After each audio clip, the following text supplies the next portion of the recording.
Hi friends, this video shows how to upgrade Android TV OS version from version 10 to 12. Please don't forget to subscribe this channel. Please like and share the video.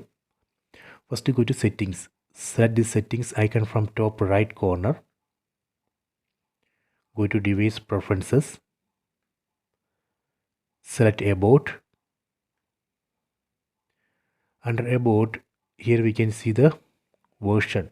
Right now I am using Android TV OS version 10. I am going to upgrade this to 12. Go to system update. Select this option. Now it's checking for update. Please wait. Okay, done. It shows that there is an update, new update available. The version of new update is 12.1.1. Size of the update is 762 MB. On right side you can see one download button. You can select that download button, then download and install this update into this device. If you are not seeing this update in your TV, that means company is not released this update for your TV model. So you have to wait. You have to keep checking this. Once this is available, then you can download and install into your device. Okay, so I hope you have enjoyed this video. Please check it.